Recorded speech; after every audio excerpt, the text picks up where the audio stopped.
Comment repérer dans une communication, dans une discussion, les éléments manquants, les éléments qui méritent d'être précisés? C'est ce que je vous propose de découvrir dans cette nouvelle vidéo sur la communication et comment communiquer de manière claire, précise et limpide.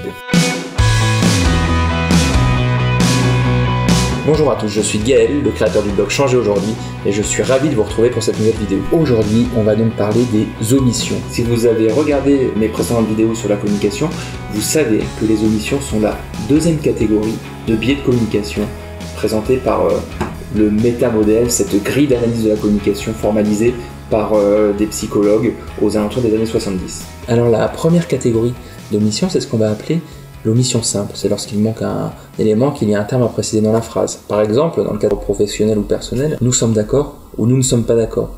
Ok, mais sur quoi sommes-nous d'accord ou sur quoi ne sommes-nous pas d'accord? Il est important de préciser les termes pour savoir précisément de quoi l'on parle. L'omission simple, c'est aussi dire « je vais faire au mieux pour arriver au plus vite ».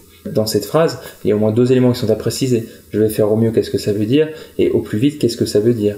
Voilà. Afin d'être sûr qu'on est bien d'accord sur ce que ça veut dire d'arriver au plus vite. Est-ce que c'est dans une demi-heure, dans une heure, dans 10 minutes, etc. Vous voyez que ça peut créer des débats, des confusions ou des énervements si on ne se met pas d'accord ou si on ne précise pas suffisamment ces éléments. Alors, lorsque vous identifiez une omission dans une phrase, que faire? Quelles questions poser? Alors, vous l'aurez peut-être compris avec les exemples que je viens de prendre, il va s'agir de poser des questions pour comprendre le contexte et spécifier ce dont on parle. Sur quoi sommes-nous d'accord? Qu'est-ce que ça veut dire au plus vite? Etc. Encore une fois, sans chercher forcément à préciser toutes les omissions que vous identifierez, parce qu'après on devient en quelque sorte un extrémiste de la communication, mais vous pouvez préciser à chaque fois le contexte pour être sûr que vous avez bien compris, et de la même manière préciser ce que vous voulez dire vous-même afin d'être sûr que la personne en face vous comprend bien. La deuxième catégorie d'omission, c'est ce qu'on va appeler le manque de l'indice de référence. Qu'est-ce que ça veut dire? 3 exemples rapides. Le premier, cela devrait être simple. Qu'est-ce qui devrait être simple? Le deuxième, dans le monde personnel ou professionnel, on se fiche de savoir qui a raison sur cette histoire. Ok, qui est-on? Raison sur quoi? Etc. Vous voyez qu'en plus, on peut avoir différents types de biais de communication dans la même phrase. Et troisième exemple, on n'est pas considéré dans cette entreprise. À nouveau, qui est ce on? Et on pourrait aussi préciser de quoi on parle quand on parle de cette entreprise. Eh bien, que faire quand vous identifiez une omission? Tout simplement poser des questions pour spécifier les éléments manquants, les indices de référence qui sont imprécis. Par exemple, c'est on, c'est souvent des on ne sait pas exactement de qui on parle, ou alors des cela, ceci, etc. Donc ces éléments-là, on va les préciser pour savoir précisément, progressivement de quoi on veut parler. La catégorie suivante d'omission, c'est ce qu'on va appeler le manque du comparatif. C'est par exemple quand on va dire c'est de pire en pire. Ok, mais de pire en pire par rapport à quoi? Quand on va dire tu peux mieux faire, tu devrais mieux faire. Pareil, tu devrais mieux faire par rapport à quoi? Ou encore des poncifs qu'on a pu entendre parfois du type les jeunes sont de plus en plus oisifs. Ok, mais par rapport à quelle référence et quelle situation en particulier? Donc ici, on va tout simplement chercher à préciser le comparatif, l'élément qui n'est pas présent dans la phrase.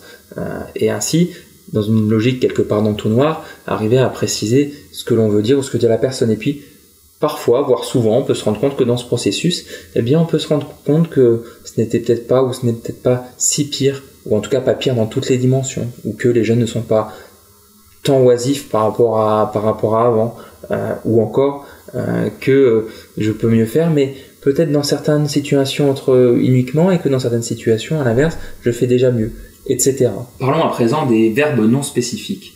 C'est également une catégorie d'omission. Alors qu'est-ce que sont ces verbes non spécifiques? Ce sont des verbes qui sont flous, qui parlent d'un processus ou d'un processus dynamique, mais qui ne précisent pas la manière précise dont cela se fait, qui ne précisent pas concrètement comment cela se passe. Dans ce que je viens de vous dire, je viens d'utiliser plusieurs verbes non spécifiques parce que j'ai dit cela se fait. Ok, mais comment cela se fait concrètement?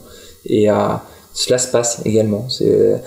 Ok, mais qu'est-ce que cela veut dire précisément? Dans le contexte professionnel, c'est par exemple des mots comme continuez vos efforts, continuez sur ce projet, ça se passe très bien. Qu'est-ce que ça veut dire continuer précisément?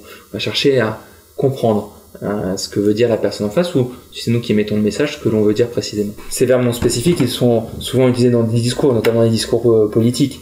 Il est important de faire progresser notre société vers le meilleur.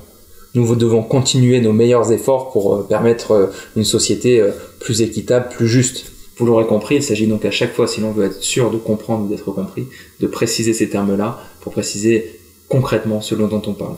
Et enfin, la dernière catégorie d'omission, ce sont les nominalisations. C'est le fait d'utiliser un mot qui décrit un processus dynamique. Et en utilisant un mot, un substantif, on va rendre figé ce processus. C'est par exemple quand on va dire notre communication ne fonctionne pas du tout, ou le changement, c'est maintenant. Et là aussi, vous l'aurez deviné, il s'agit de poser des questions pour préciser de quoi l'on parle. Lorsqu'on parle de communication, qu'on dit que notre communication est décevante par exemple, de quoi parle-t-on? Parle-t-on d'un moment particulier où nous avons échangé des mots? Parle-t-on aussi de peut-être la sensation de ne pas être écouté? Il y a tout un tas d'éléments dans le processus de la communication et il va s'agir là de comprendre de quoi on veut parler précisément. De même, lorsqu'on parle du changement c'est maintenant, de quel changement parle-t-on? Parce que le changement c'est très très large dans un tas de domaines et on peut à la fois parler du processus du changement et puis du résultat du changement. Donc vous l'aurez compris, on va chercher à comprendre, à préciser à chaque fois la pensée. Voilà, je vous remercie d'avoir regardé cette vidéo. Dans la dernière vidéo sur la communication claire, efficace, on ira se pencher sur les distorsions. Le dernier biais de communication, la dernière catégorie avec les généralisations et les omissions. D'ici là, je vous invite à aller regarder le site Changer aujourd'hui et si vous ne l'avez pas encore fait, à télécharger mon e-book, le livre que je vous offre gratuitement et qui vous permet de développer votre performance, vos compétences et votre bien-être. À bientôt, ciao.